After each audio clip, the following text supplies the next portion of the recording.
Descent into Darkness, a Call of Cthulhu campaign.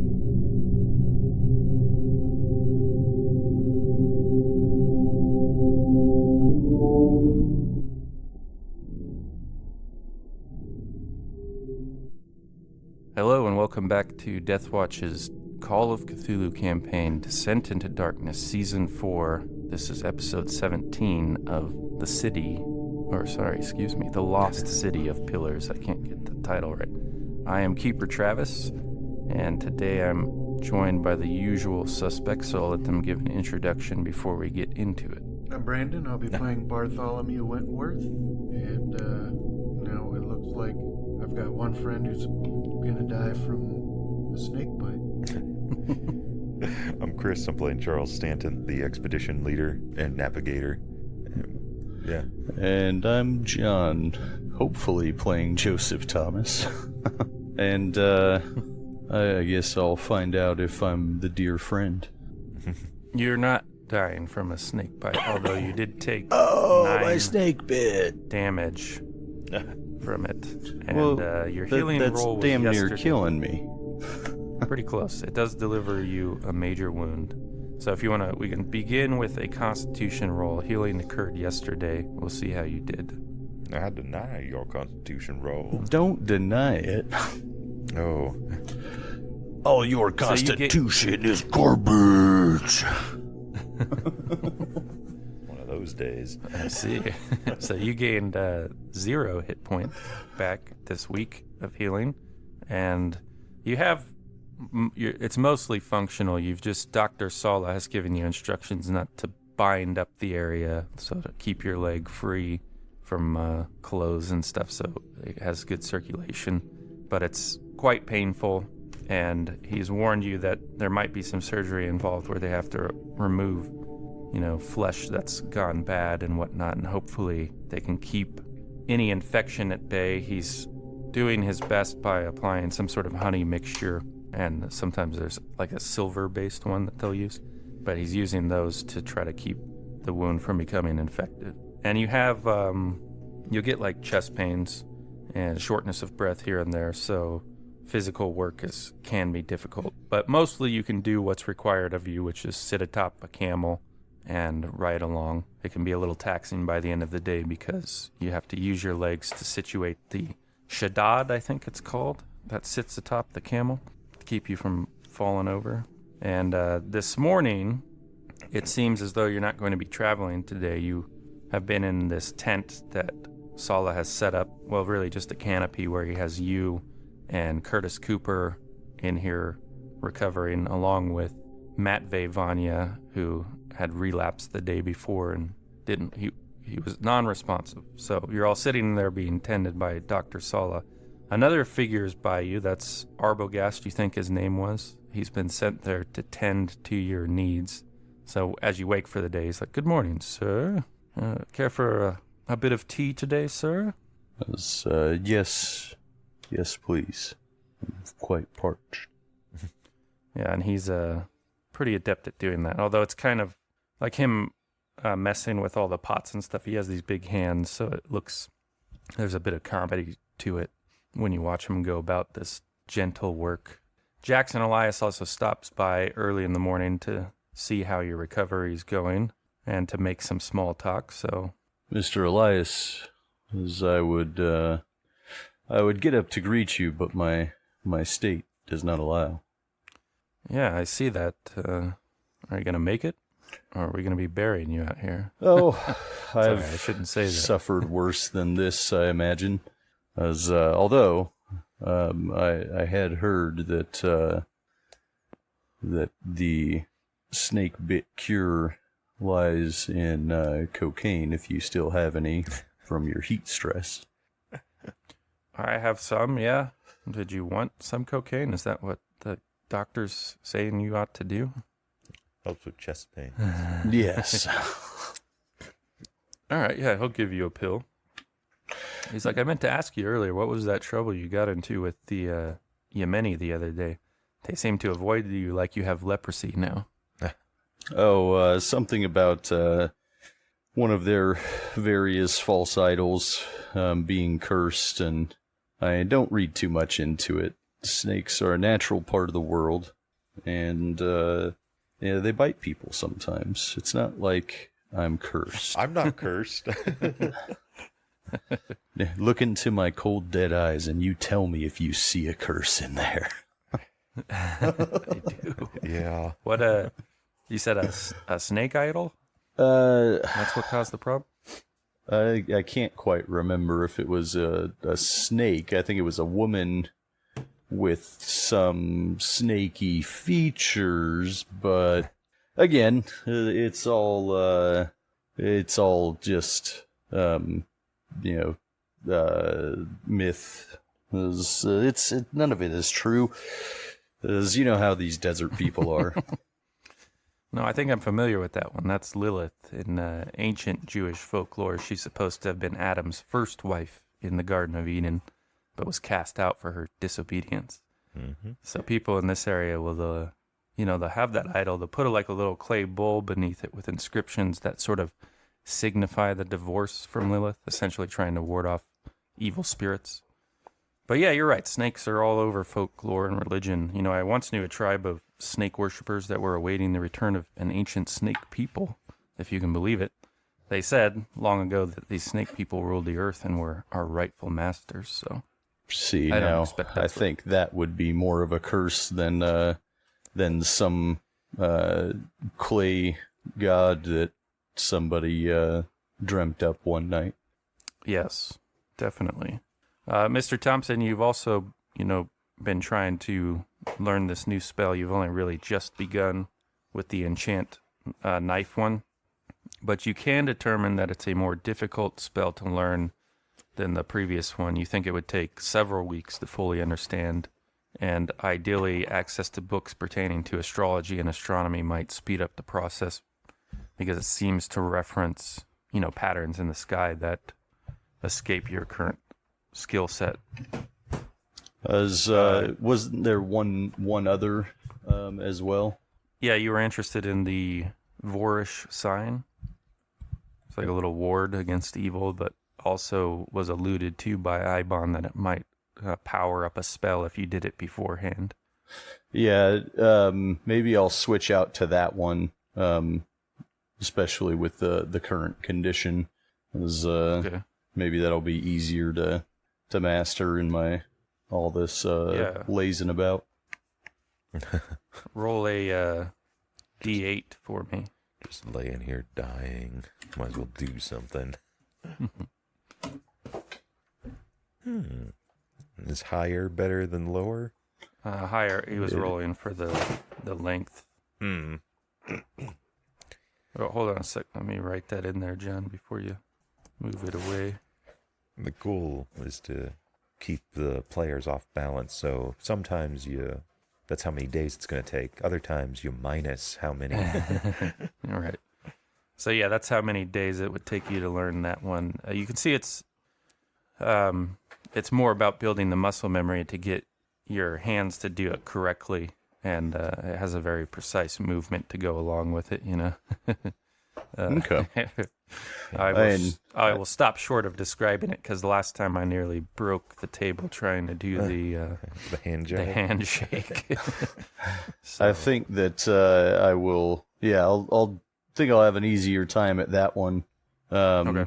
Since my hands are typically unoccupied while I'm recovering. Also of note, as a general rule, teaching something to another person is a quicker process than self-learning. So if for some reason, like in a meta sense, you want to pass it on, whatever spell it doesn't take quite as long as learning it from a book like you did. Quick, before I die. As you could your random Yemeni replacement character to just start teaching a spell to? Well, I mean, if Jackson allows me, he's always into this type of stuff. And I mean, maybe having somebody nearby will take my mind off of the intermittent chest pains and other ailments from this. So I'll ask him if he wants to learn. It's like I'd picked something up from a book, and maybe it's nothing, but you're always into very strange cultures and what would it be practices, I guess. Like if you'd like, or if you'd entertain me. I guess you could say that, but it's always been more as an observer. I mean, I know a few charms and prayers, I suppose. What do you got in mind? Go ahead and throw out persuade or charm, whichever one is your highest. We'll do it at the hard level, though. Yeah, just a regular. Not quite. Yeah, it's kind of like, is this like you're in a joking mood today, Mr. Thompson? Just something to pass the time. It's not like I'm going anywhere, and I'll kind of gesture around. Well, what does this do? And well, from the source that I had gotten it from, it is supposed to act as another form of protection, if you will, as just a protection against harm rather than evil, as protect you from actual. I guess physical attacks is my understanding of it. And what's the source of this word? Again, is just something I picked up in a book, along the years. Do you remember the title of the book? I'll try to persuade that it's not important. You don't want to know the title of the book, okay? Ugh. Oh, come on! I'm a writer, Mr. Thompson. I need the details here. Come on, it's a book called The Liber Ivanis. Again, is one of these that somewhere along my journey, I read it and picked this up. I've never used it, but or I guess I've never had to use it. Maybe it would have been good in this situation. Maybe I wouldn't be snake bit right now, but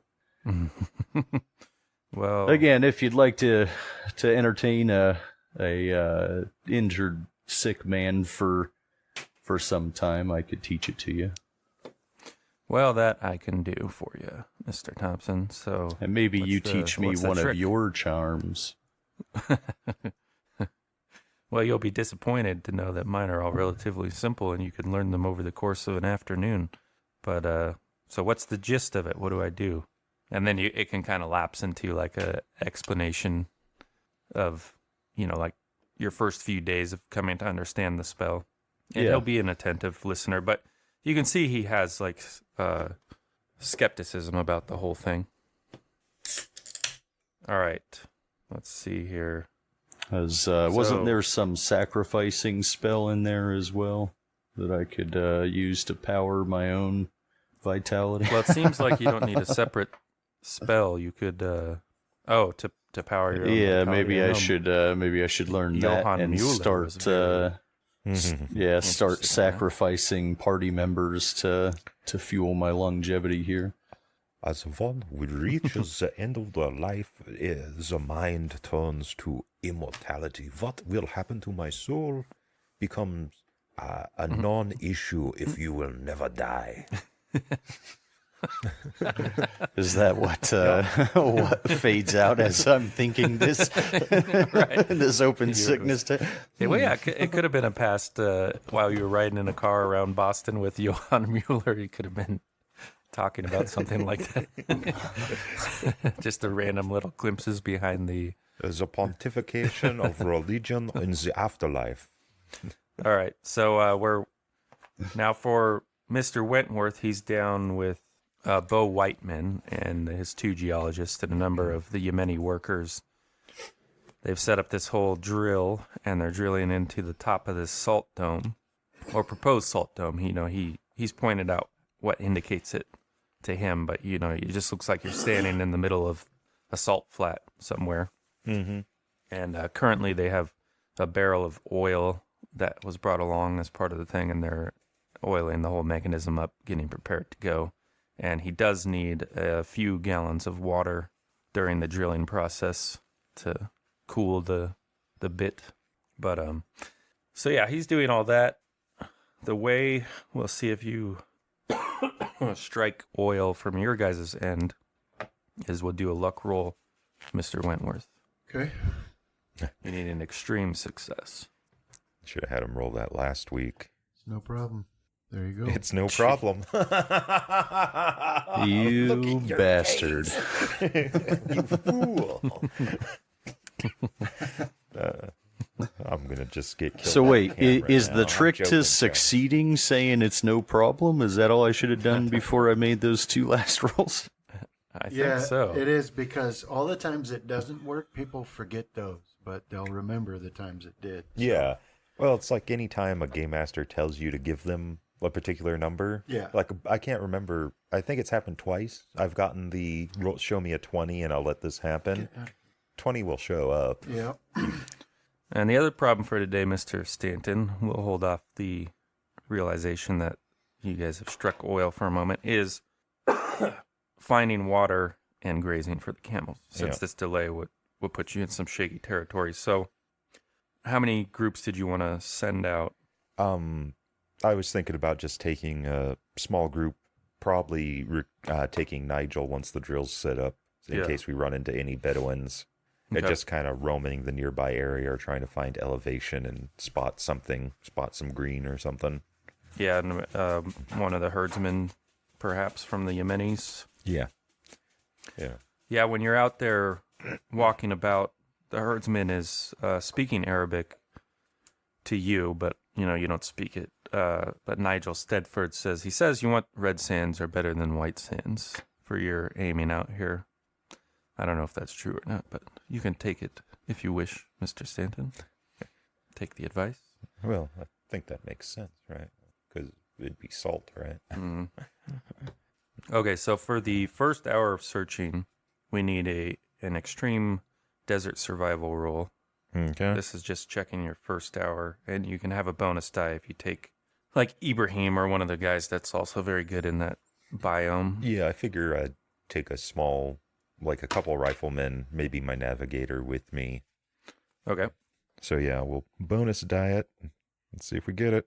Should be no problem. Nope, just normal success. Okay.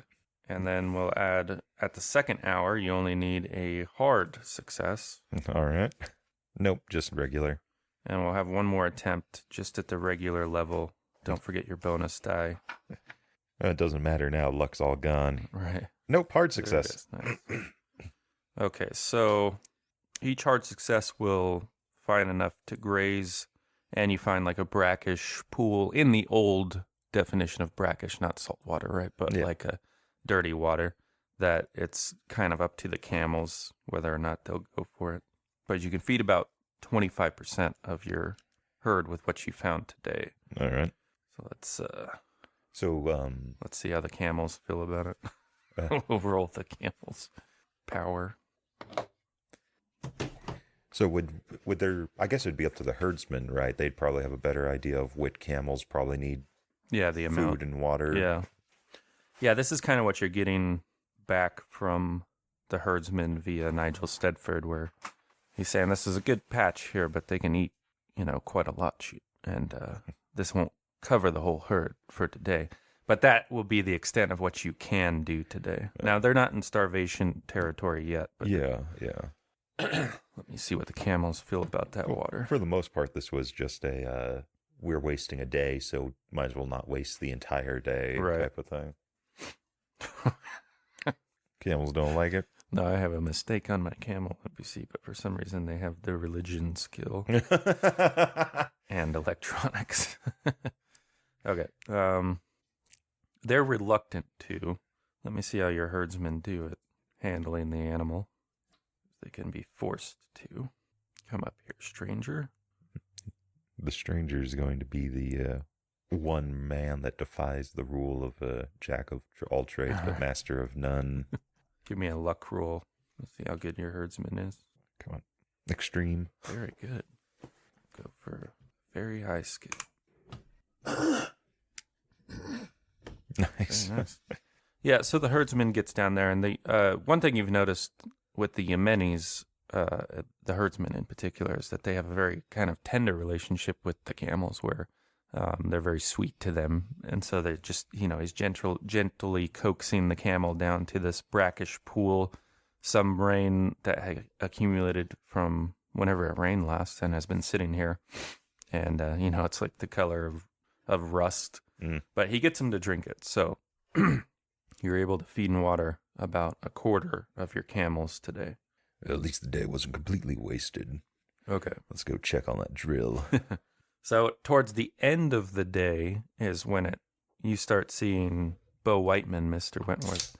This phenomenon is like when somebody has hooked something on the end of their line fishing, this excitement, right? Like he's trying to keep it tamped down, but he's like, he's like, oh, Jesus. Oh, we got something here, right? But basically it starts out where they were boring down into that salt dome. It just starts oozing out, right? You see it come out around the line that the drill's hanging on. And, he's basically capering around and very excited. And he's like, Mr. Wentworth, you got to break out that whiskey. I think we ought to celebrate today. Well, I'm actually myself quite excited too, realizing how much money this sort of thing can become. So I'll be just as exuberant and be like, all right, this is awesome. Money. Wonderful. Jumping Jehoshaphat. Yeah, he has a little map, like a personal map that he marks the location on, and they have like a metal stake to put down in the ground with a piece of bright cloth on it that, or we'll just say the tips painted a bright color. And yeah, so he stakes that down there and he's calling for the whiskey. Yeah. Everybody. Well, I'll go get my stock and gather around. This is what it's all about. Black blood of the earth. I mean, black blood of the earth. Do they have a ritual where they paint themselves in the first dipping? Oilmen, maybe. Yeah. We could do that. That'd be like a good little flavor. Like he grabs it from the ground and he's coming out to smear it on your shirt in this case. Not going to smear it on your face. Okay. Well, so you buy yourself a new shirt there, Mr. Wentworth. Don't you worry about it. We can go home now and call it good here. Just wait, he's going to beat you to death with a bowling pin. Oh, no. I drink your milkshake. If either of us is dying, it's going to be him. Oh. I guarantee it. Dude, he's going to get that treatment from like that one town that shot that one guy, right? Because I'm going to shoot him, you're going to shoot him. I think there's a couple other people that are scheming that way. I don't know what happened to him. He just one day had some bullets in him. I don't know how they got there. Well, it was a divine act. They were bullets from a peacemaker that had traveled all the way from America to a herdsman's hut out here and into your hand. And we all know that God guided Samuel Colt's hand in the forging of such a fine, divine weapon. Yeah, that's actually a known fact. But yeah, he's capering around. He's like jostling the Yemeni workers that are a little befuddled at the reason for the celebration, but it's infectious in a way, so they're smiling and I don't understand what's happening right now. But, right, yeah, but I see you're happy, so... You're one of those people that when they're happy, that still seems like there's some sort of threat underneath it, Mr. Whiteman, so I'll just keep smiling. All right, so Okay. you guys strike some oil, and if you survive that, it will be worth money when you get home. The location again. Right. In a few years' time, probably. It'd take a while to realize. That steak's going to be buried. Right, in sand. Yeah. 10 feet under sand in no time. Bring a metal detector. If they have them. Do they have them yet? I don't know. Good question. Doesn't matter. We do by World War II, It's right? not important. Right. It has been said. I have perfect memory. I'll remember right where it is. All right, It's next to the big rock. Mm-hmm. Yeah. In the desert. So we come to nighttime. It takes a while for some people to go to sleep given the excitement, and a few others drink themselves to sleep. And obviously, the geologist Mitchell Brown needs no excuse to party, but he does double duty tonight. And it doesn't matter. He doesn't get hangovers anymore. That's true. It's like my one uncle. Well, I'll say that I will drink enough. Dude. That wasn't an extreme one, so he passed it. He behaves himself. I'll say okay, that I was going to will say, drink enough that it could be a problem. how do you have a 6 power? Oh, I had it at the extreme low. He does come around to you, Mr. He might as well just spend the luck and make it a success. He comes to you, Mr. Thompson, trying to get you to drink because you're like his guy in the camp because he's pissed everybody else off. I'm going to pick a handful of men that are not allowed to partake in the celebration. I'll be among them. When you're naming them, you see the fear come over Ray Flanagan. No, he's allowed to. You got to get him at a level because right? It's not his stuff. Right. It's not his booze, most likely. So the longer he maintains whatever secret stash of booze he has, the better. So he can go a bit crazy. As an injury is no reason not to celebrate a successful business transaction. So, unfortunately, I won't be able to join in the libations all night, but as I'm more than happy to have a celebratory drink with you, Mr. Brown. Yeah, and he has one with you, and he chats your ear off for a little while. At that point, like right now, he's imagining what he's going to do with all that money. Yeah, and I'll pry directly to him. I will try to pry out of him like how big he thinks the whatever they call it claim. Well, I don't know if I would have that knowledge right offhand. Well, I guess I would because I did have some dealings with oil companies before. That's how I had made this deal, wasn't it? Yeah, right. Yeah, so I'll ask him how big he supposes the claim is.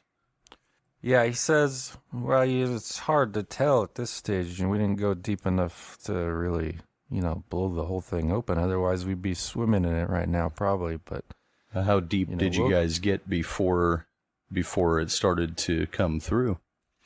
That's a good question. Most of a day drilling. Yeah, it was quite a while that they went, but he says it wasn't as deep as some spots they'd have to go, like back home. So he says they're probably all over this place. We ought to just stop here and drill a bunch of them and go home rich as kings. Well, it's... Why don't you talk to Mr. Wentworth about that, Mr. Thompson? I know that Mr. Wentworth and my own interests in this journey were quite different than just the oil, as it is definitely a very nice surprise that we found one on the first shot, and I look forward to many more along the journey. As you don't. What are you talking about? What else did we come out here for?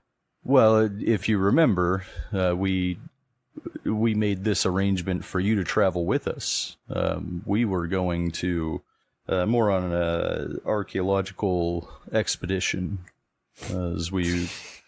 Again, you're a funny guy, Mr. Thompson, and he's kind of stuck, like laughing, and by turns coughing. I'll leave it at that, and have the drink with him, and just nurse it for quite a while is really what I'm doing. So, right. Go ahead and make a power roll for me, Mr. Thompson. Hard success. All right, so. If I describe this to you, it's because you remember it in the morning, but you dream yourself into Johann Mueller's library again this night. One sec here. I got that. I meant to ask about that last session, but I forgot. I should just write the events if I am skinwalking as Johann at the time. Just keep it all in Stanton's journal. Here, I got updated in a bullet point thing, or I will update it. Give me just a sec. the same handout if you have access to it. Yeah, it's still at the top of my list. I'm waiting for you to give the okay. Oh, that really messed up the formatting. Yep. Okay, but it's right at the top of it when you open it. Screwed up the formatting pretty good. But yeah, those are just a few points. It doesn't even have to go there. Like you just basically, from your perspective, Mr. Thompson, you're in the library. You don't carry any of the pain that you normally do, right? That you've had the last couple of days since the snake bite, or even the aches and pains that you generally had from sitting on a camel for hours at a time. As near as you can tell, you're back, hale and whole, and you're in this now familiar library, looking at the books. Give me a spot hidden as you're sitting in your chair, Mr. Thompson. Can I either? I don't know if I have enough luck to do that. Can I push it though? You may. Let me think. Yes. Blind. Yes. I will reserve As I see effects of books, but can't read the titles or the words. No. You come here by way of the idol of Cthulhu, which has a insidious effect. It doesn't work quickly, so you're risking the effects of the idol, happening more quickly, basically. All right, that sounds good to me. Hard success. Okay. Always push. But yeah, and again, Johann Mueller, who you knew from the Corbett House investigation a couple years back, is again at his chalkboard at the front of the class. Go ahead. Oh no, I don't know if you want to do it, but I was going to have him like reading at his desk. Okay, yeah, we do that. Book the one with the large Martian women. Oh yeah, from The Voice, yes. Yeah. So he's at his desk reading a racy book about large Martian women, and he doesn't know, or at least doesn't seem to know, that Mr. Thompson is there. Is it? I'm trying to figure out if that would be like a pulp, right? So it would be in the paperback. So yeah, on the back you would see normally where you might see like the pic of the author, as you see that strange eye symbol that you guys had seen at the Corbett House, or the old Church of Contemplation, is on the back jacket of this paperback book he's reading, and then the front is like a very tall woman and like some astronauts are there with their helmets off, like running away from her. So and she lifted him up with a single hand. But yeah, so Johann doesn't notice you immediately there. I'll study the back cover for a moment, and then I'll say I hope that's a good edition. No. Oh, he'll snap the book shut and like put it in like the middle drawer of his desk and kind of sit up. Herr Thompson, I did not realize I had company. I apologize. My accent slightly changed, but that's okay. Didn't mean to startle, but seems I find myself here once again. No need for apologies, Herr Thompson. Well, I was tasked with researching for you last time I was here. Did I complete that research, Herr? Oh, damn, I forget my buddy's name. Kimball? Herr Kimball. I've actually forgotten what you guys wanted him to research. They wanted me to research the City of Pillars, I believe. Okay. Yeah. Hold on just a sec. And I'll be kind of rummaging around on my desk while I'm... But unfortunately, it seems that I got enraptured by a new book I was reading. It was quite fascinating. The idea that there could be women of such height. Structurally, it's not sound. Here, I'll share. As while he's looking around or rummaging there, I will ask him if is there anything in the vast amounts of knowledge in this place that would allow for someone to heal injuries. You are injured, Herr Thompson? I'll look around myself and say, well, maybe not here, but if there is. So you are injured in the waking world? Yes, I was snake bit while we were traveling the desert. Yes, please. Perhaps you should attempt to entrust your health and your safety to the idol of Sarthagua. You see, there is a chance that it could bestow a boon of healing upon you, because, for many reasons, quite possibly because Sarthagua has influence over them. The Chinese also believes that the frog was a figure of healing and long life. So that could be something that could help you in the waking world. And what would Zathagua ask in return? I know the deal. Something for something, never something for nothing. You would not be untrusting unto a god, just as the figure being there might be enough, right? It is not necessary to believe in gods or the god or Zathagua. It is merely to believe on the result, and if the result is that the idol cleansed you of this bite, then so be it. Yeah. So you say just believe myself, well? But have the idol there, a placebo effect.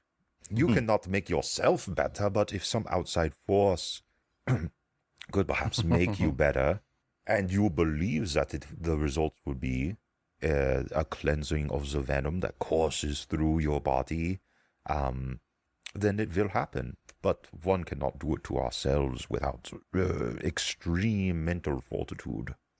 Definitely gives me something to consider. You can make his... I gave you Johann Mueller's character sheet. Oh. You can make a Cthulhu Mythos roll with a bonus die for your research on their behalf. I'm looking for where it's hidden. It might be at the very bottom. Should say MIA. It is. Johann Mueller. All right, so Cthulhu Mythos, roll with... Is that it? Just With a bonus die. With a bonus die? Didn't pop up. No, I see it. You got a 90 versus... Oh, okay. It's Oh, at the bottom. bonus thing? Yeah. Yeah, you might have to click the bottom one. So I turn them off for me because the pop-up doesn't work correctly All right, sometimes. here's the second one for you. There you go. Oh, nice. Very nice. Now, it should be known in full disclosure, Herr Thompson, that the idol, I believe, will have a number of potential side effects that will come with this. But what does it matter if it cleanses the leg? Or your snake bite. I don't know, it's your leg. It's okay.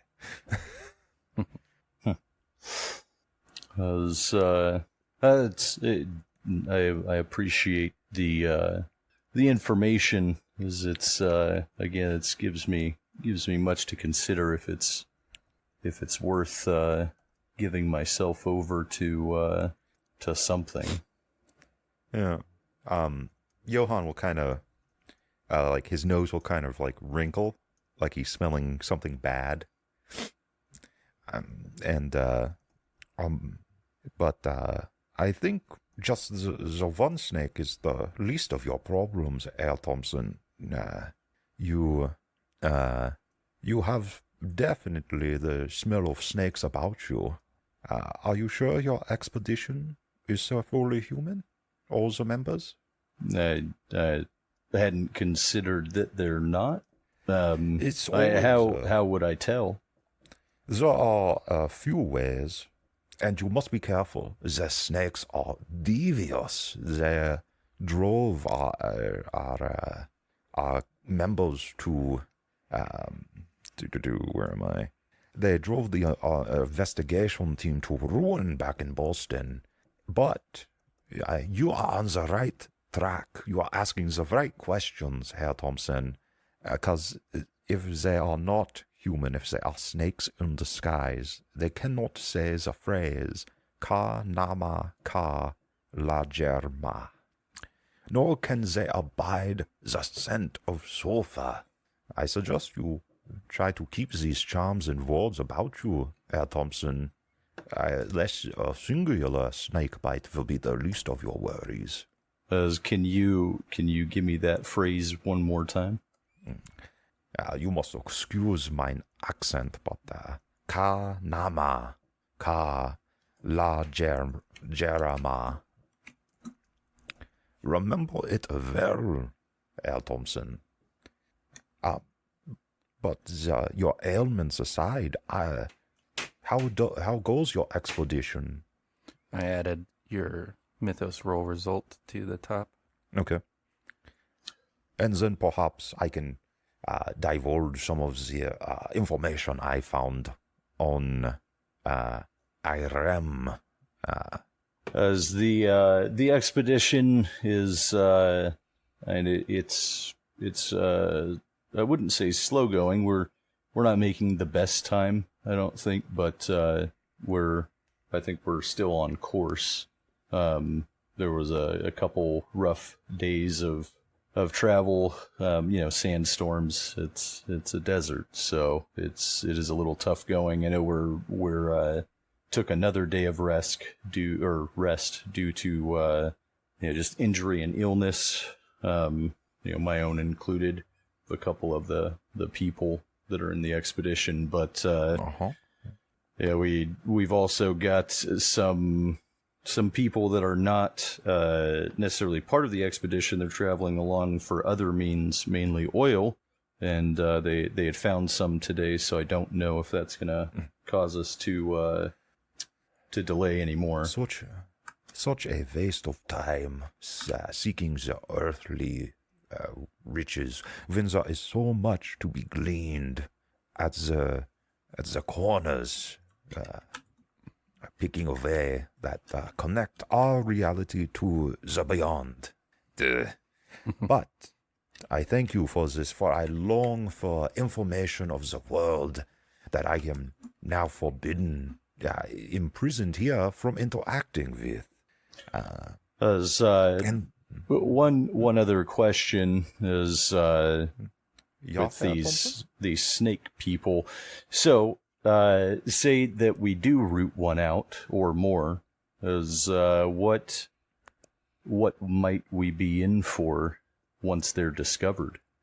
Can I just go with like consortium knowledge? Yeah. They are tricksters. Many of them are ancient and powerful in the various dark arts. I suggest you do what you do with any snake, and you lop off its head. I'm sure that you have many means to be able to do so, but do not let them escape, and do not let them trick you. Now, you have told me about the outside world that I thirst for. I will give you what little I know on the information of Irem. First off, any and all knowledge that you seek will be there, written down in ancient texts by men of great intelligence, far surpassing what we knew today. And I also know that I can point to you the location by following certain sets of stars. It will be a simple enough task for your navigators. Does this please you, Herr Thompson? Sorry, I was writing some stuff down. Taking notes is always good on my classes.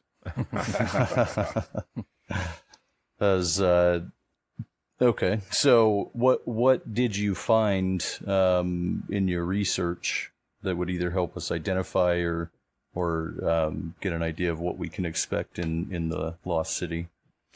Well, for the most part, it will have just a obscene amount of written text and knowledge of the forgotten past, of the very nature of our reality.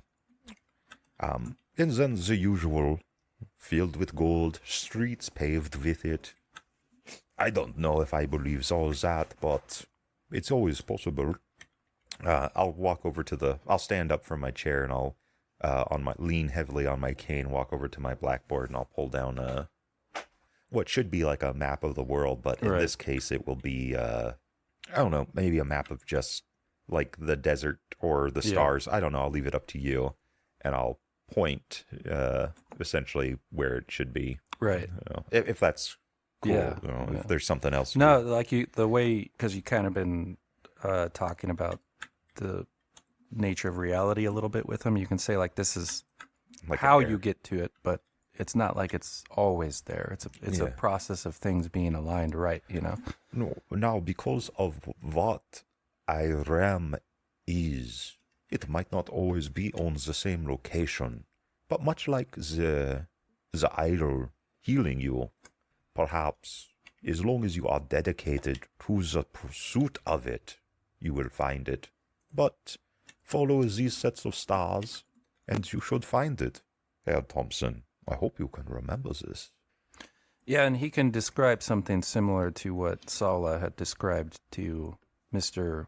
Wentworth, where the arrangement that needs to be made in the sky is this planetary parade, so Johann could point out, your Mercury, Venus, Mars. Then it will be aligned so that the moment of a return can occur. And this moment, like unlock a gate, basically, will unlock the gate that will allow Aram to be entered into. And wouldn't you know it, such alignments, they are very common. I'm not sure if you could calculate it, but I'll give him the in case he doesn't have it, give him the current day, month, and year, and ask him, do you know when the next one is supposed to be, or even the next two? Could you extrapolate that information with just the day, the month, and the year? Well, you guys are currently within about a month and a half that this planetary parade will be visible in the sky. So I think that you are currently on the midst of it, Herr Thompson. So time is of the essence. But you're, about a month is that what you said, Herr Kimball? Like 60 days or so? About 60 days, according to Herr Kimball, so... And how long does this normally last? What happens to us if we're still in there and these planets or stars unalign?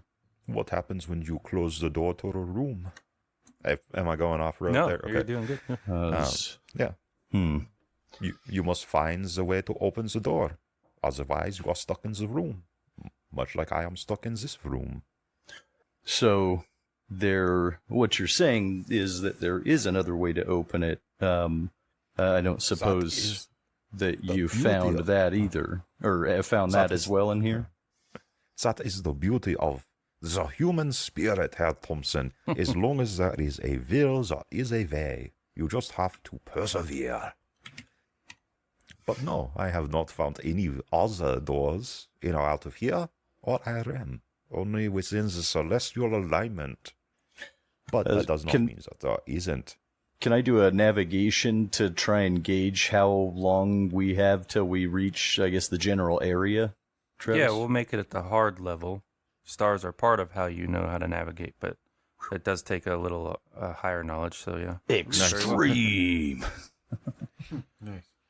Yeah, you think if you don't dawdle, you have plenty of time to make use of this alignment at your current pace. You probably, hopefully, be there by the end of March or the beginning of April before you head out into the empty quarter itself. So you should have, several weeks of a window there. Which is why it is best not to just take any or chances for breaks. And everyone must be as in peak condition as possible so that you can travel for as long as you can. What is the risk of the snake people that are infiltrating the party finding Irem or being allowed inside? Are you asking me? Yeah.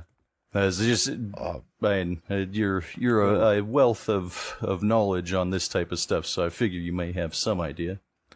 You see, the investigation team that Monroe, that traitor, was part of, and he succumbed to their allure, but the snakes, for the most part, are seeking to recreate the world to better suit as a habitat for their survival, and that they will, what they would do with IRM is glean and gain all of that knowledge that has been long forgotten and elevate themselves.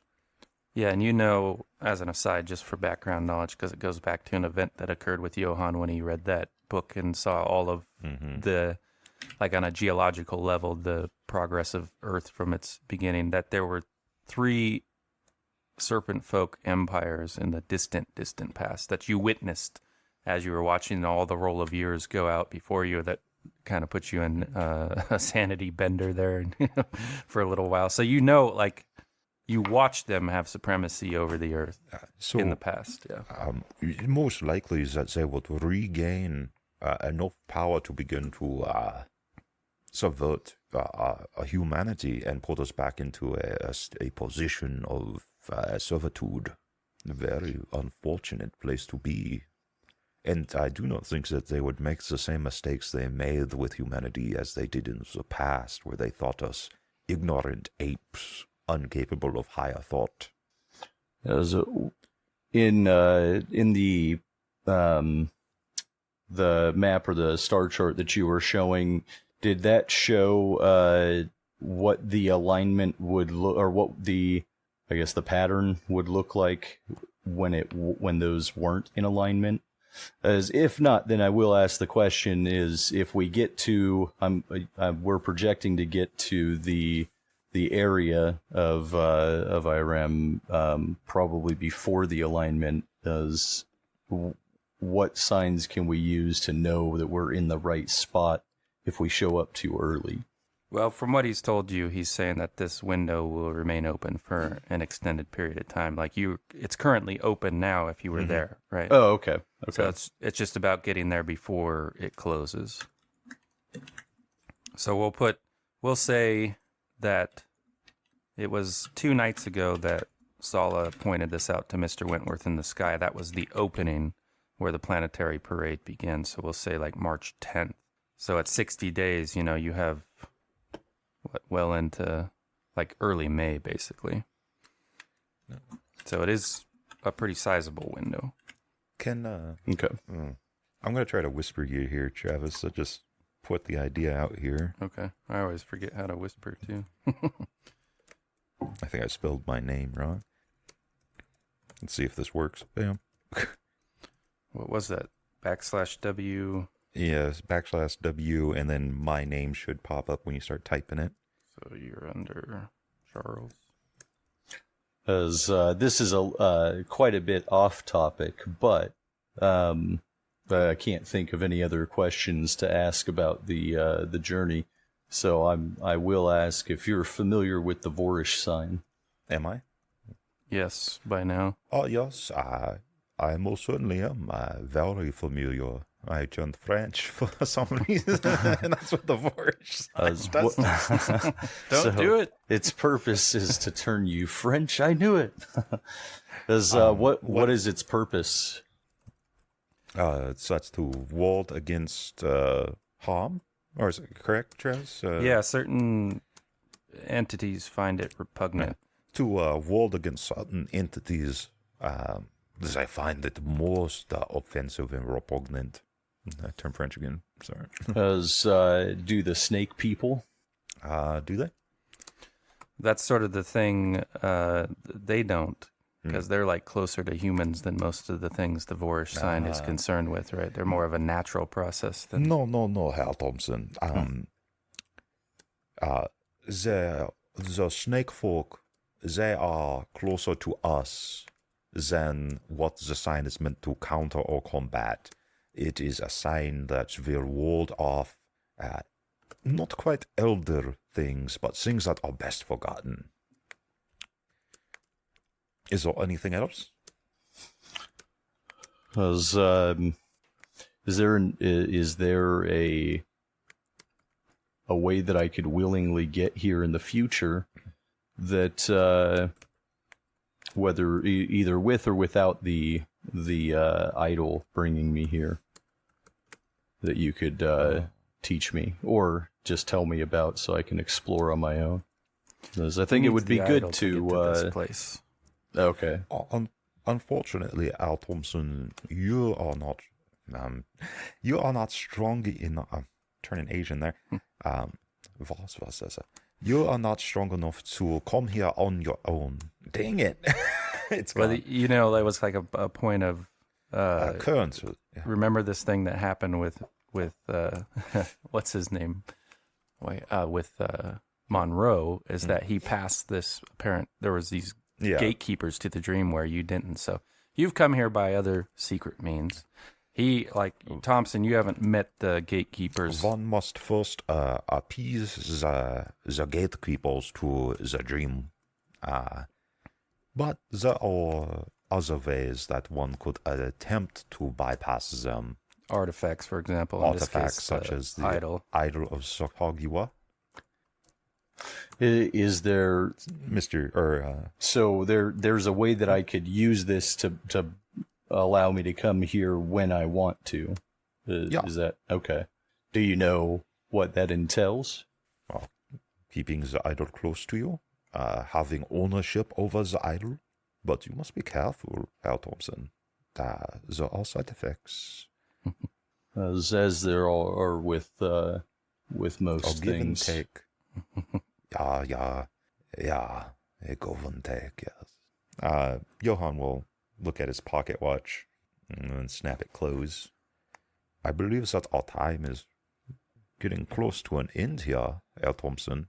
Is there any remaining questions before you wake? Who is your daddy and what does he do? My daddy was a history teacher in Germany. Is that all? Is that the fading question or answer, Travis?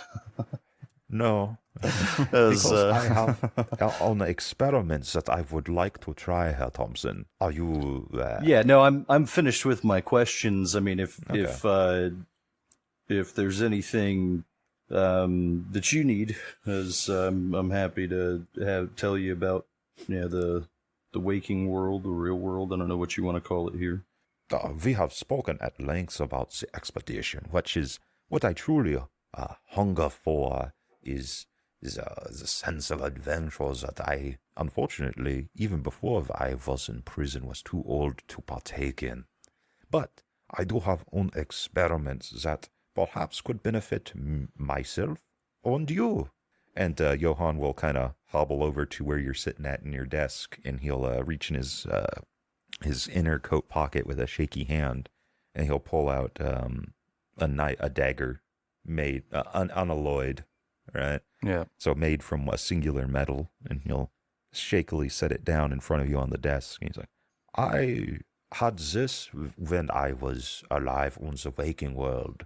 Perhaps you can pour this knife into reality with you when you wake.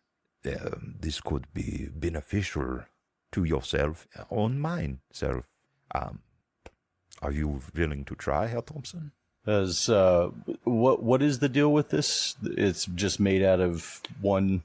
Well, him saying unalloyed metal immediately triggers your initial attempts to learn the enchant knife spell, because that was a precondition for how you would do that spell. So okay, that's why it sounded familiar. Yes. Made use of this knife against the consortium when I walked on the physical plane, on back in reality. But here on the dream, it is little use to me. Yes, you will try? I will. I'm willing to try that. Wunderbar. And I'll pick up the knife. I'm gonna hang on to it rather than try and put it in a pocket or something, or in my belt, as with the idea that maybe that physically holding it in my hand will be easier to bring it back. All right. And if you're willing, the fading voice of Johann will be, "Remember the idol of the Hagua. It could hear you." So go ahead and shoot for an extreme power roll there, Mr. Thompson, to bring that knife out of the dream world. What's the push downside? It's embedded. No, I'm thinking. As I'm 2 luck away from being able to make that happen, so. Well, you almost certainly fail a push, right? But if he gets lower, he can make the luck. Yeah. I'll do like a fail forward. I'll say, like, if you fail, you'll bring it back. You just won't, like, something went haywire with your thinking and it appears like not with you. Okay. But somewhere. And am I able to use luck on a push like that? You either have to use luck or push. All right, I'll give it a shot. Nope. All right, yeah, so when you wake the next morning... I'm holding a spoon. You're not holding anything, like, in your hands. And it was tough to get a sensation of what you're trying to do, you know? I mean, Johann could have went at length of the dream world, perhaps, like coming from an academic angle being constructed by all sleepers. So you had to sort of impose your will to take it out, you know? But that didn't really land with your sort of thing, so you just figured it didn't work. Okay. As near as you can tell. Does he like feel it kind of slip away from him as he's crossing over? Yeah. All right, so let's get, for that day, the Constitution rolls. It was a light duty day, so you all get a bonus die. Extreme success. Same with you, Mr. Stanton and bonus die? Okay. Bonus die, yeah. Oh, 9? Dang. I was like, that was Thompson. Yeah, I rolled the bonus to see if it would be any better. Maybe take it up to whatever the super success is. Okay, so we are on Tuesday, March 14th. Weather's sunny and clear today. It's proved to be a warm one already as the sun crests the horizon. And you guys set off, ready to journey. Although Mr. Whiteman does make some talk of, if we found it here, Mr. Wentworth, we're likely to find it in these other domes. Yeah, that stands to reason. You think we can afford more time? No. As at some point in the morning, I do want to talk with Bartholomew, and I'll just share some of that dream, or some of the conversation with Stanton, or not Stanton, damn it, Johann. I don't Mueller. care about you. As I'll give him the warning of that he said that there's like snake people that have infiltrated our caravan. If that means anything. Yeah. And that we have basically like about 2 months to get to this place before it closes, but we want to be out of there before it closes. The waking for Mr. Thompson is the first thing is Dr. Sala comes along to check your wound and to see if it's doing well, and then it's Mr. Arbogast to make you breakfast and tea, and you could send him off to go fetch Wentworth. But, while you're waiting for Wentworth to come, Matvey Vanya, the Russian, is, there in this medical area that they had set up yesterday, and he's kind of propped up on one elbow on a cot, staring out over the desert, and he's sort of mumbling, there's the sands have a current, is what he says, basically. And he's got like a distant look in his eyes. He says it flows in one direction. Who's saying this? Matvey, to Mr. Thompson. As which direction does it flow? Can you point at it? He kind of comes back to himself, and he looks at you like, what are you talking about? What are you talking about? you know. It's the sands. You said they have a current, and you said that it only flows one direction. Which direction does it flow? I did not. I said nothing of the sort. So when they come back, I'm going to be pummeling him into beat the man to death for it. You want some more brain damage? Dude, you already relapsed. Pouring sand in it. I'll let it go. And it seems that we're obviously all being affected by the heat. But you can give it an idea roll, which is just your intelligence.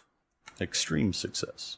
Yeah, I mean, you had a very odd occurrence, a very odd dream, this discussion of stars and a pattern in the sky to guide you to Irem, and his far distant look at least matched, the direction you remember Johann describing, like where you would need to look in the night sky at the end of this planetary parade to either like a new star that isn't always visible is like your guiding star, basically. But yeah, it's in the same sort of direction, that northeasterly direction is where he said the current always flows in one direction. I'll just shake my head to him and tell him it must be the snake bite making me hear things. Mr. Wentworth, at some point, Arbogast comes trotting along to fetch you. Mr. Thompson, sir, requests your presence. Yes, it wouldn't be bad to go see him. I'll come along. I'll visit Thompson. Okay. And so, you guys are in the medic tent. Wentworth staring down at you as your leg rots slowly. How are you feeling? Feel like hell, but it's not gonna stop me from mounting that damn smelly beast today. Remember the idol. Don't talk about your wife that way, Thompson. I was waiting for the joke. And I'll like motion him in a little closer and let him know that I had another, I call it dream, right, with about our expedition here, and that's all. I'll relay the information to him about, as warned about, infiltrators to our caravan, the form of snake people, and also and this is obviously very alarming for you, Mr. Wentworth, because there was the incident on the RMS Mauritania and the general allusions to these people by Dr. Andrews. Right. So you know that they, from your experience, they cast an odd shadow. Mm-hmm. The light reveals the truth. As I'll repeat the phrase that I was given as well. This is the ka nama ka la jerma, I believe it was, right? Yeah. He's a serpent person. Travis wrote it out I for could you. say it, though. Travis wrote it out for you, too, if you didn't get that. Oh, did so he? you have I can post it again. It's up under, or it's above the Stranger Constitution roll, but if he's going to post it again, there you go. Okay, thank you. Kanama ka lajarama. Yeah. Something like that. Doesn't help that I have a very strong accent either, so... And what is this phrase? As apparently they can't say it, so that's a way to to tell them apart from a human. I don't know how many humans can say it as either, though. And then they executing people who can't. they also cannot abide the smell of sulfur, is what I was told. So it's another way to seek them out. I'm not sure how if we have any in our caravan, but or if there's any near at hand. But maybe the phrase is the best one. Not sure why they can't say it. But if we find one, we should definitely kill it and cut its head off. Well, then I'll tell Thompson that sounds absolutely insane. But you're 100% on board. I'm with you, brother. But I had my own encounter on the Mauritania with a man with a wrong shadow. And Dr. Andrews has mentioned lightly here and there the notion of snake people. So I find myself in the odd position of believing this to be a serious threat. So, and to remind you, apparently, with a vested interest in Bo Whiteman's success. Right. That's right. Yeah. It's this whole expedition so far has been not of the ordinary making, it seems. Well, we must keep our eyes out then, you and me. And I can't imagine any way that we could tell any of our fellow expeditioners this without them thinking our brains have been baked by the sun. Yeah, I don't see anybody being on board with this as a truthful thing. Not unless we expose it, and then maybe they have no other choice but to believe. Right. I mean, if seeing is believing, I guess. So, but in going back to what you said about the location of IRM and the star pattern, as it turns out, Dr. Sala routinely entreats upon me to join him in gazing at the stars through his telescope. So I think we should talk to him, because I'll bet you he could find exactly where we're supposed to go just based on the star pattern. And I'll look in the direction that that Russian guy was staring off into, and just say it's. I know that it's that way, but we do have a limited amount of time to get there and get out, as we don't want to be in there when the pattern shifts. What happens then? Well, we'll be locked in. Oh, okay. As there's supposedly a second way to get out, but I wasn't informed of what that was, and I'd rather not spend time trapped wherever this thing goes, trying to figure it out. Okay, well, our greatest impediment is going to turn out to be Whiteman and his search for oil, and he found some already, as we know, and he's already asking if we could just stay and find more. I think he'll be pestering us the whole way there, and unfortunately I can't count on Stanton to back me up. So I'm going to have to find a way to... And you know, the man with the weird shadow that I encountered, he also was very interested in Whiteman's success in his search for oil out here. You're not lucky that Whiteman... that I'm as good of a businessman as I am, because if you remember in our negotiation, I specifically stated that he could go. The deal was they could join our caravan as long as they didn't impede our investigation. You were gone for it, but Whiteman went to Daddy, in this case Brandon's character, and asked if he could drill, and Brandon said no. So then he went to Mommy, which is Stanton, and Stanton said, and because he heard that Brandon's character said no, his was it that failure I did way back in the day triggered, and I was like, absolutely, you can drill. We can afford a day. Yeah, what is a day? So right now, that's the kind of at odds that Brandon's talking about. Okay, as I thought we were just taking the day because of the ill and injured. Yeah, that was like the official line. Yeah, that's the cover story. I was told I was fed the same slop of lies as all the rest. I was a leader in this caravan. Despite Whiteman finding oil and making you and I both probably rich, I am obliged to hold a grudge against him for going behind my back that way. Mm-hmm. So if it becomes too much of a problem, then I'll simply eliminate him.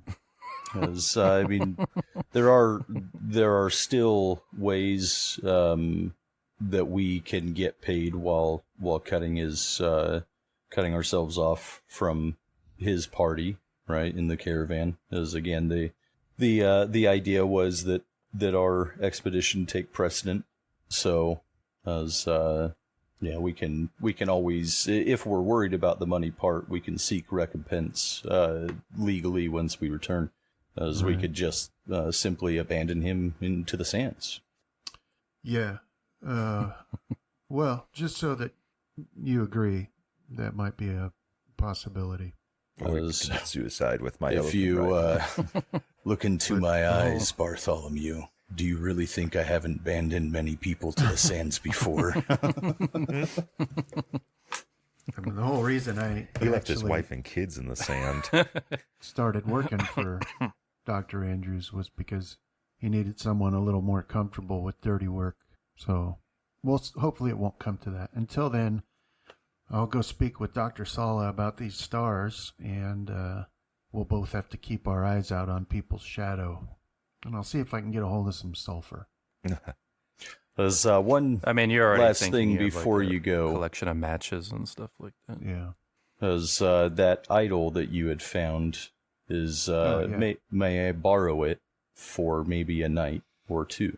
Because I think that it is a link that is allowing me to gather this information with the assistance of Johann Mueller.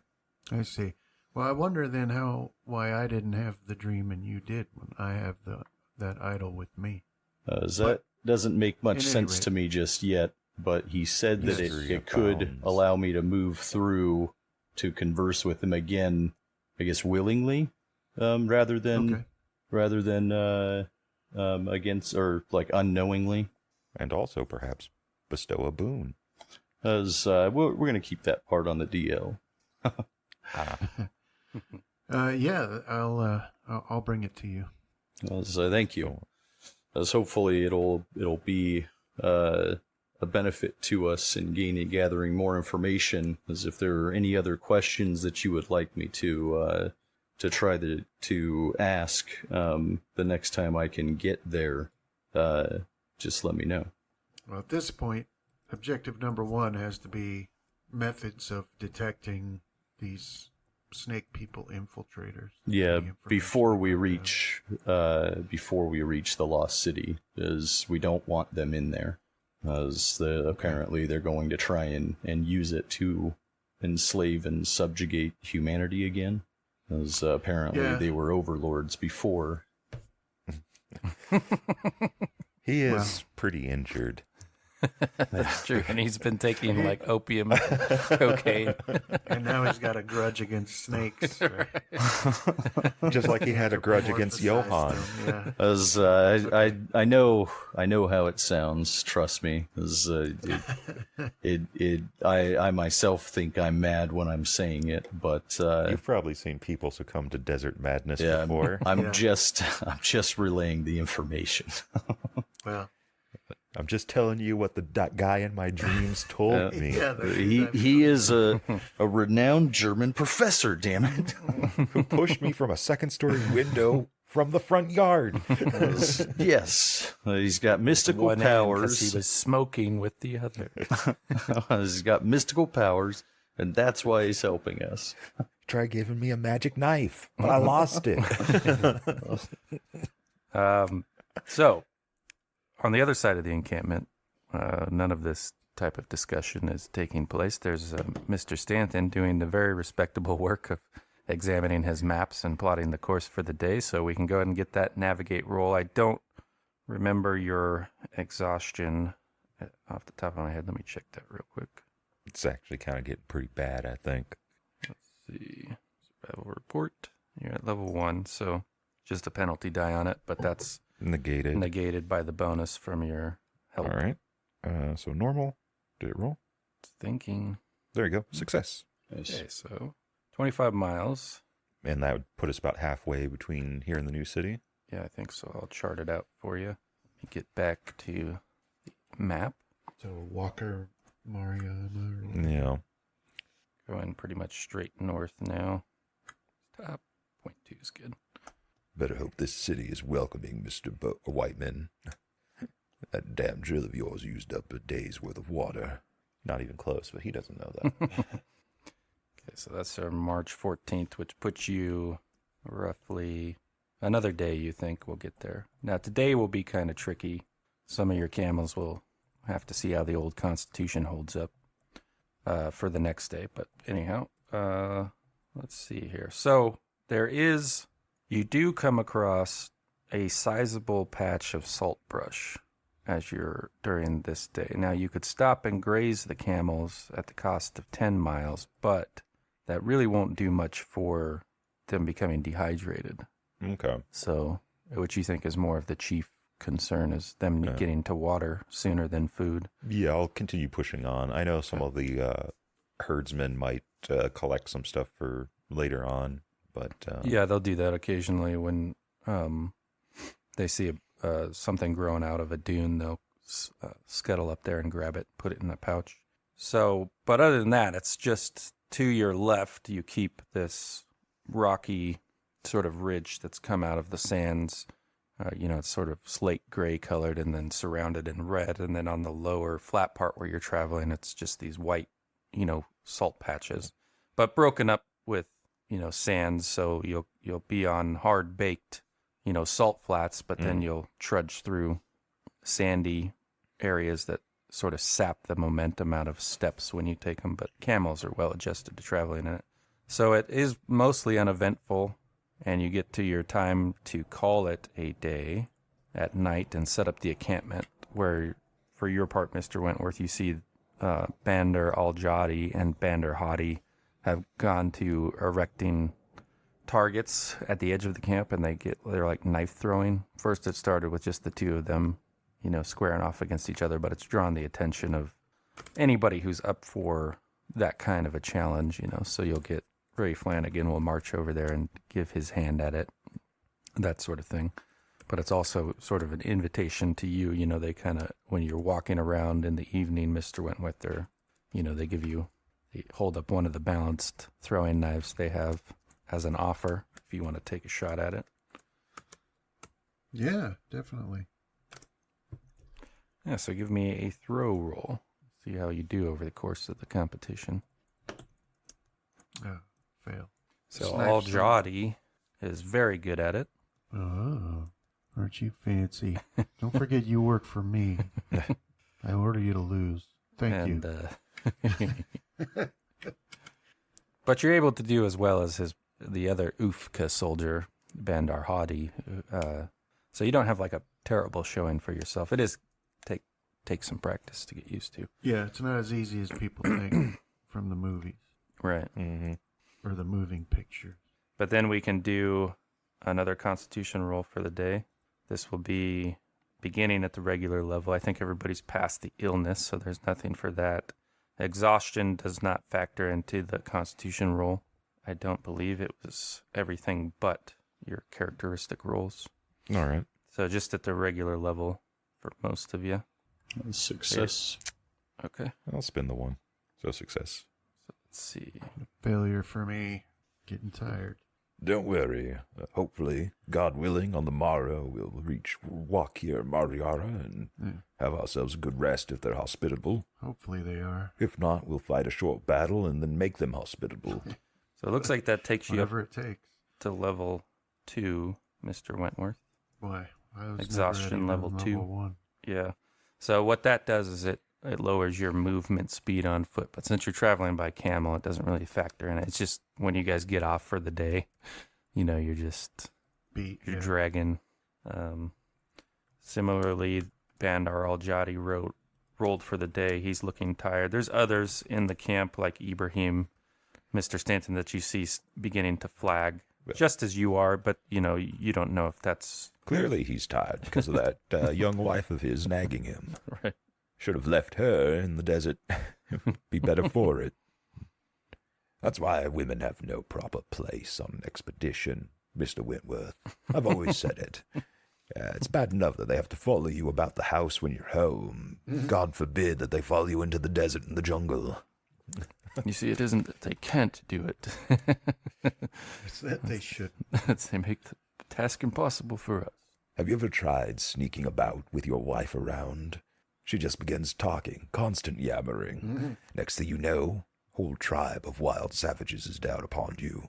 cutting and stabbing with their primitive weapons, and you just have only one option. Round after round. Bright flashes fill the night. Thus far, I've not had the fortune of finding a woman to make a wife, although I do have one chasing me and sending people to bring me back. No, sounds like a proper woman. Send someone else to bug you. You should marry the woman.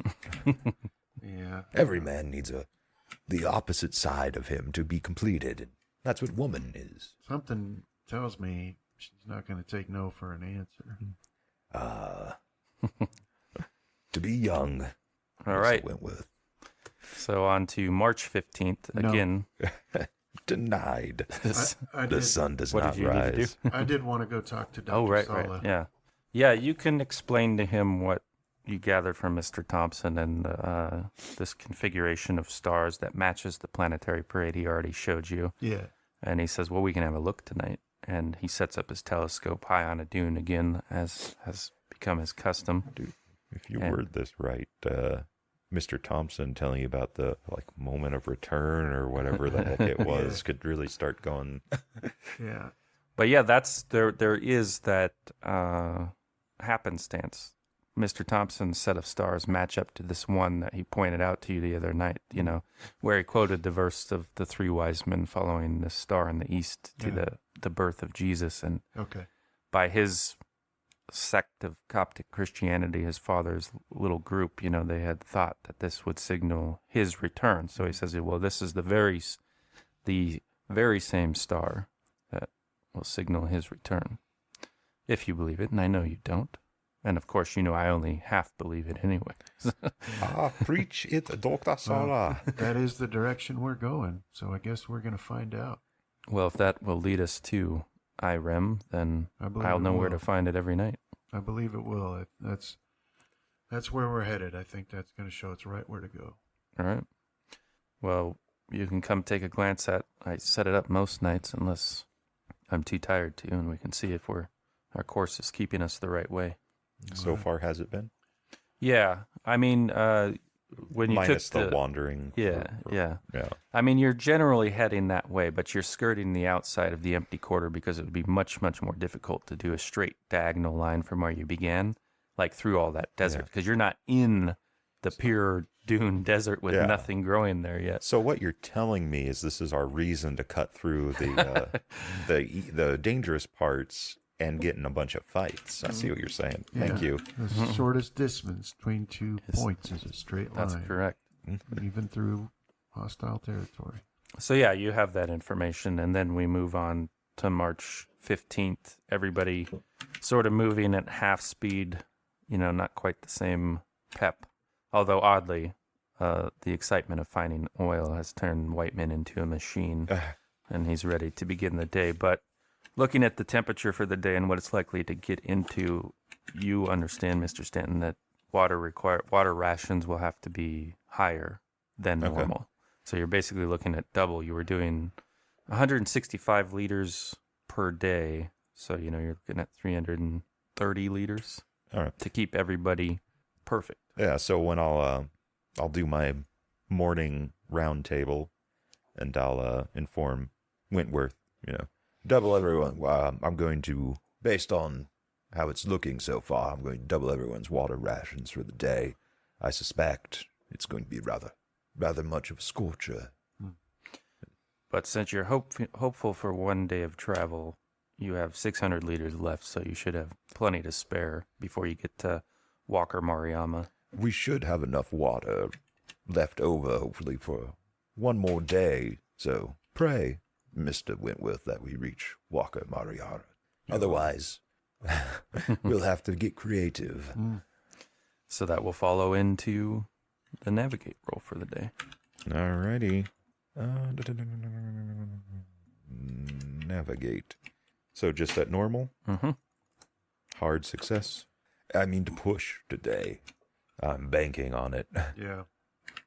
Yeah, the travel's been very good. You've had the salt flats come right up to the physical thing you're keeping track of, which is that ridge. You don't have to deviate from it. So I also potentially send a couple of my men that are in better shape to like caution the people that the expedition will be arriving soon. Yeah, one of them with, if need be, I'll send Nigel or Wentworth, or see if Wentworth will want to go on ahead. I don't like the idea of sending him out ahead, though. As the guy holding the purse. Yeah, someone who can speak the language needs to go with them. Yeah, Nigel would be a good choice. I should have sent them out last night, probably. All right, so Mr. Thompson, make a power roll for me. You've had that idol of Sathagua. Hard success. Yeah, I suspect that Thompson isn't the sort to have idols, so you really like don't know what exactly you're supposed to do, but keep it in mind and keep it around you. Yeah. However, when Dr. Sala checks on you that morning, he seems surprised at the course of the venom. The envenomation seems to have stopped, so now you're just dealing with the after effects. You can give a Constitution roll for me. Okay, so yeah, the healing seems to be. You don't know if this is the idol of Sathagua for sure, right? But Sala does seem to be surprised at your injury being better than the day it was before. Now, you're still plenty injured. As you can see, your hit points are still low, and you haven't quite recovered fully from the wound, so it still pains you in the same way, but it does look better. And Mr. Stanton, you sent Nigel Stedford and a few of the men up ahead to, herald your coming to this small desert village, not to alarm the folk there. And so, yeah, you guys travel on by your estimate, and you have like some 16 miles, and at your current pace, you'll probably make that well before the day comes to an end.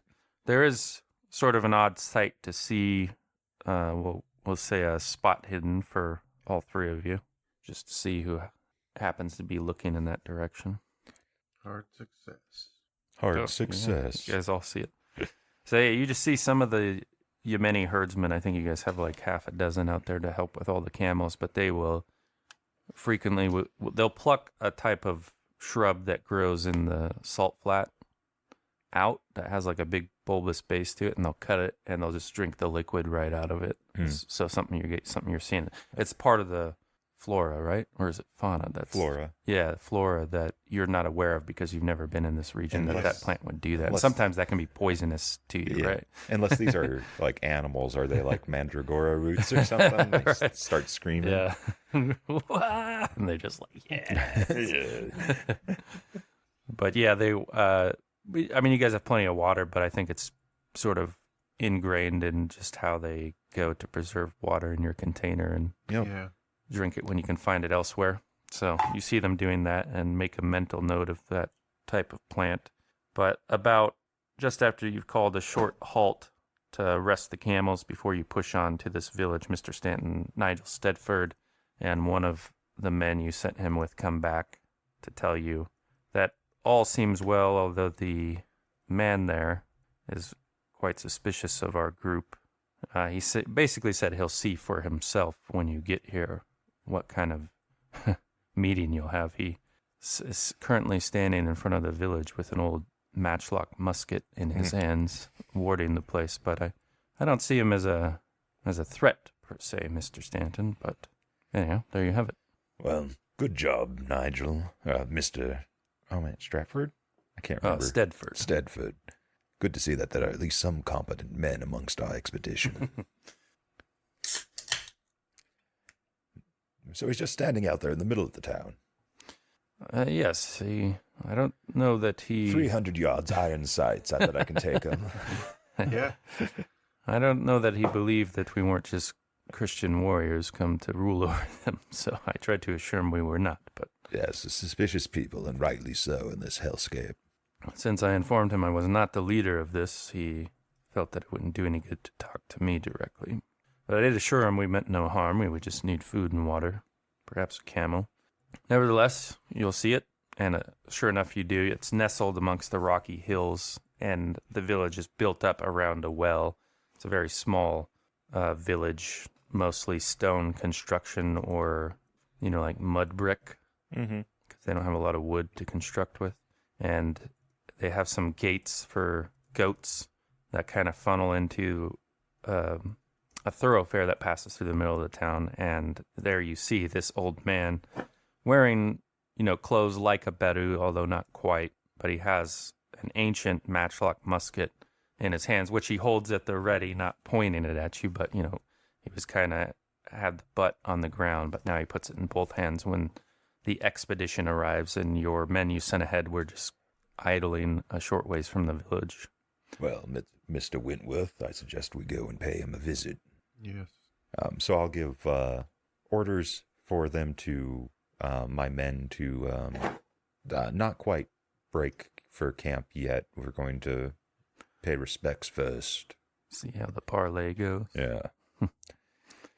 So, yeah, you hear the call in Arabic, Mr. Wentworth, peace be upon you. Okay, yeah, I'll respond in kind. And I will have my rifle, my 306, just kind of like cradled. Okay. But, right. Ready to go. Yeah. Yeah, none of the way, like, you guys could be armed and he's armed, but none of the way both of you are holding it say anything other than that you're prepared, right? Yeah. And, kind of like he's the leader, right? And he's a strong leader because he has strong and dangerous men around him, is right. my kind of thought on that. So the more dangerous we look, the more important and skillful he looks as a leader. So, yeah, after the greeting, you guys are stopped short, maybe 10 yards from each other. He asks you, has Saladin's legacy come to an end?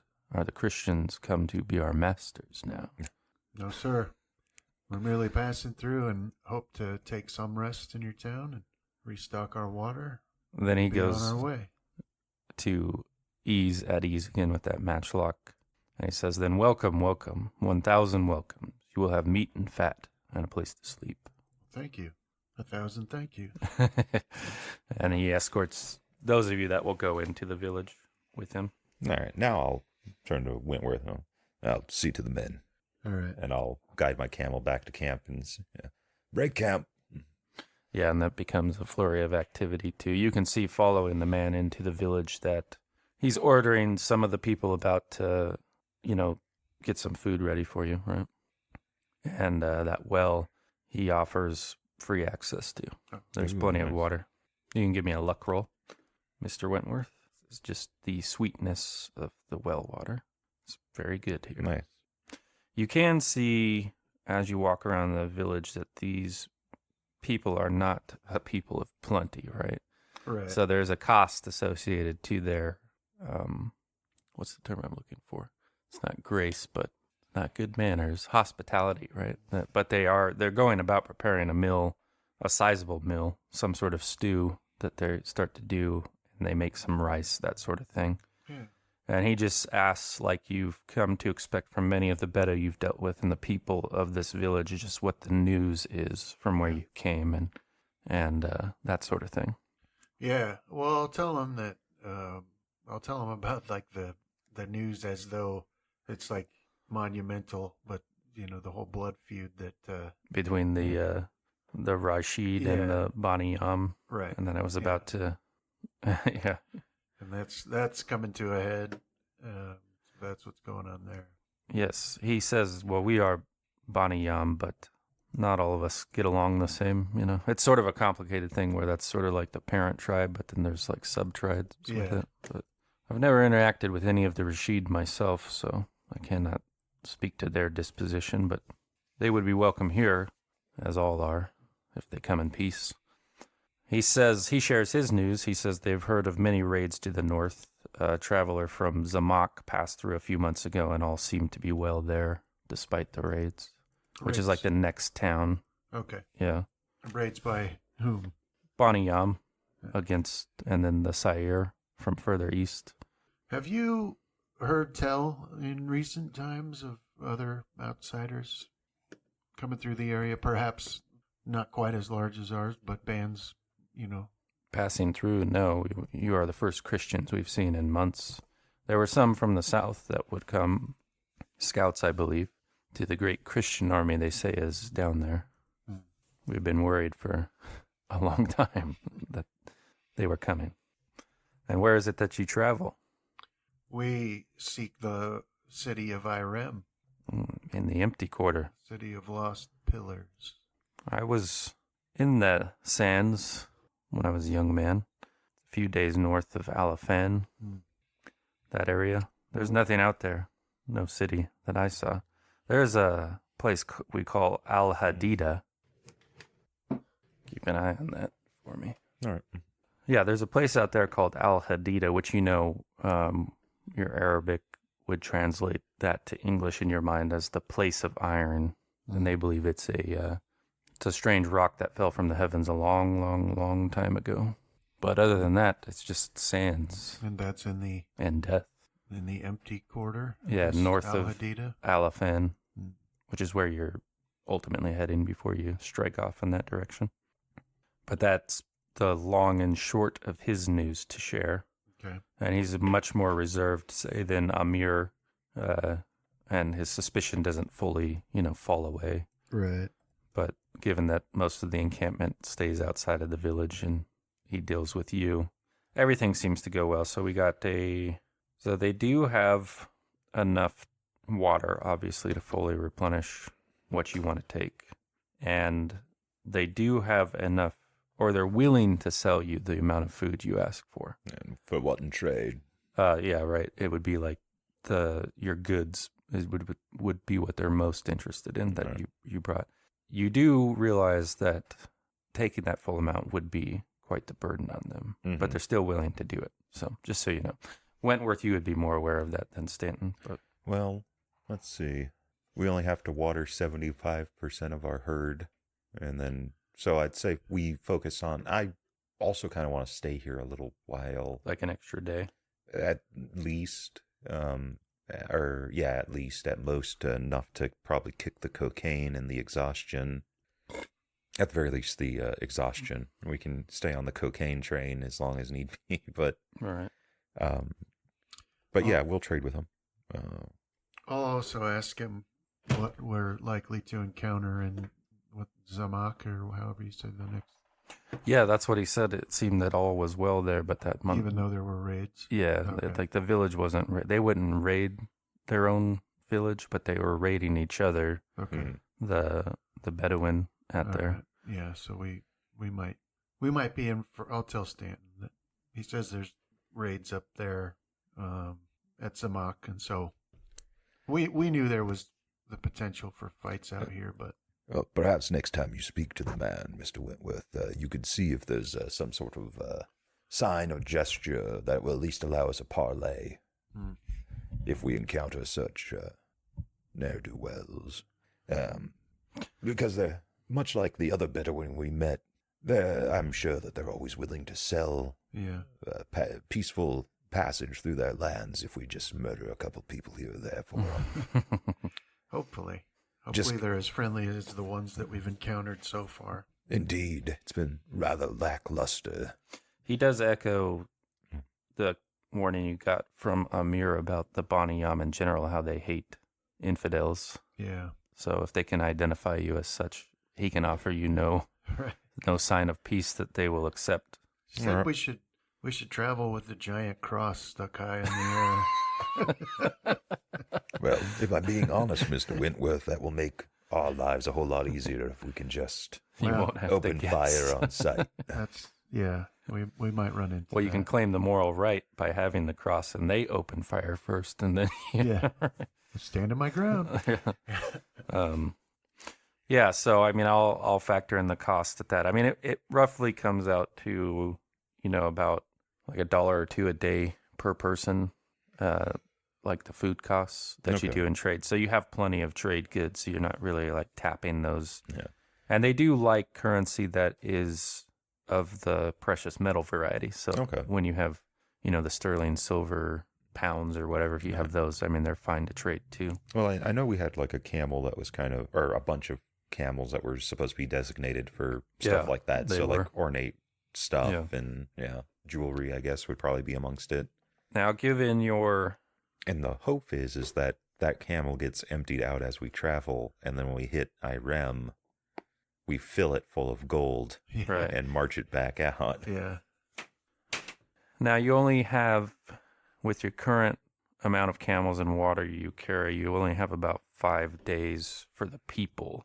Okay. And you're estimating the next section of your journey to be, looks like about 74 miles.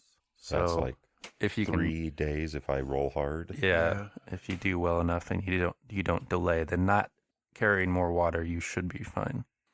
You know, there's a long stretch to Alafan up ahead where that will become a huge concern, but they do have some camels that can be purchased here. You could increase the overall amount of water you carry if you wish. Mr. Wentworth, I suggest we buy a number of camels in any friendly location we can, and hopefully receptacles for more water.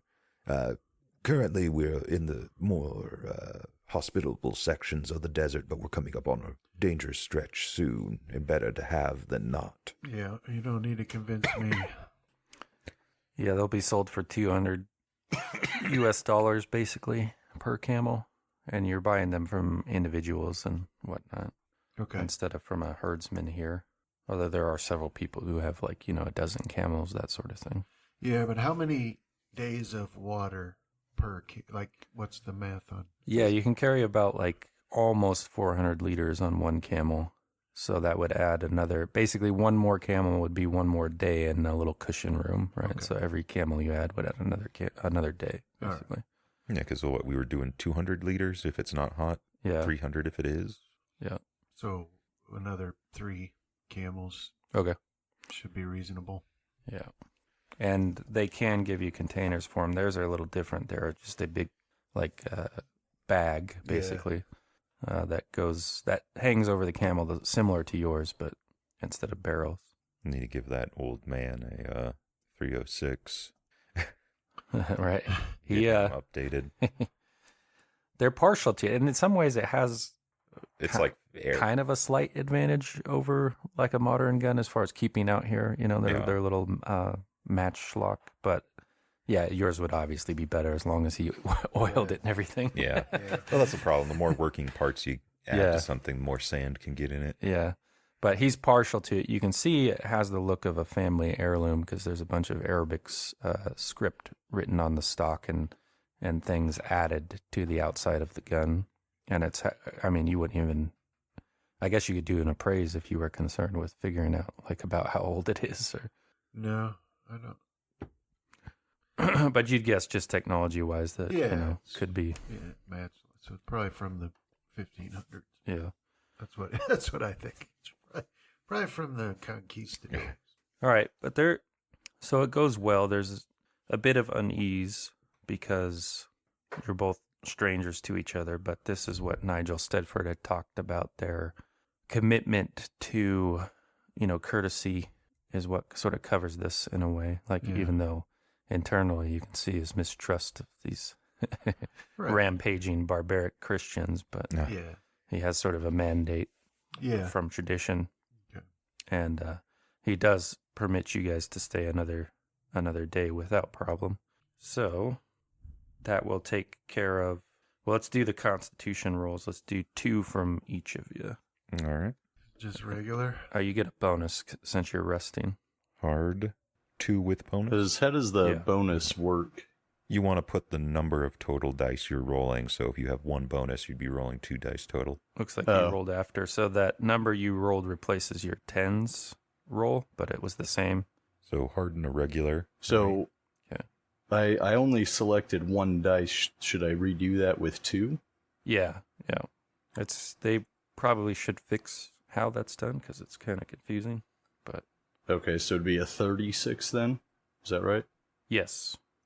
And then extreme success after. Okay.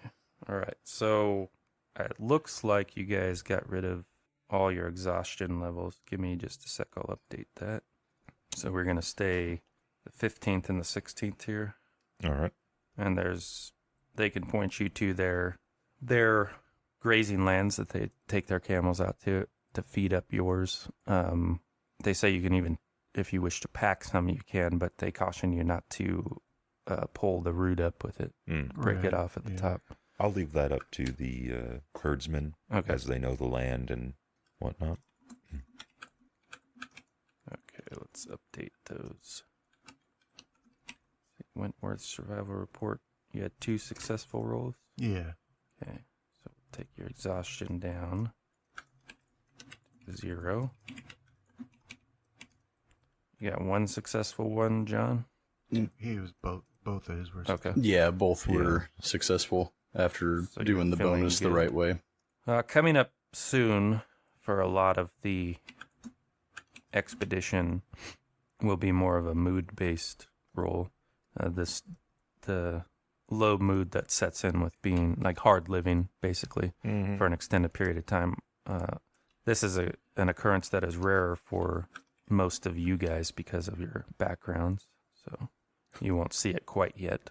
The salesman always on the road is the same as the wild men. Yeah. You don't understand the things I've seen, Mr. Wentworth. Things that will drive a man to madness. I mean, I know it definitely drove me to madness. Ha ha ha ha. All right. So you stay that whole extra day. The chill in relations never cools full or warms up fully, but you depart in peace. And like Amir, he wishes that God grants you victory as sort of, good luck sort of thing. And you set off on the morning of March 17th. Again, hot, sunny, and clear. In this stretch, you have that northern ridgeline that you can follow for a few days, but then you will be out in the dunes. So that's what you can look forward to. And I think with the time we're at there, we'll just close it on the scene of the expedition, all packed up in the long stretch of camels trailing away from Walker Mariama. Thanks for playing, guys. Thank you. Thank you. Had fun. Go and do those skill rolls, John. You don't have to worry about caps. They reset after the 15th session, so any skill you were close to capping out, you can roll against freely.